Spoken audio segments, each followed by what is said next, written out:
Hey guys, in this video I will show you how you can do a private live on Facebook. So as you can see here, I am on the app, but pretty much the same process will be if you are also on the desktop, right? So the first step, what you need to do here is to start a live, and as you can see here on a left corner there is a little live option that you need to press,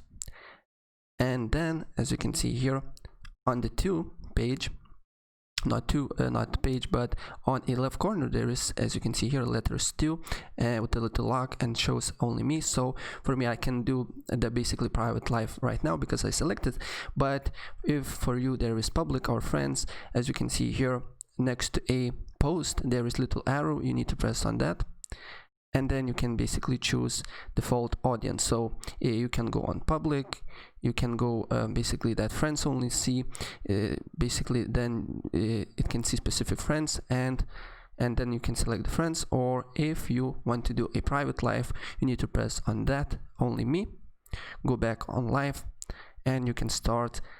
live video, and basically it will be a private live. Right guys, so if I help you out, please press like button and subscribe for more. Take care, bye.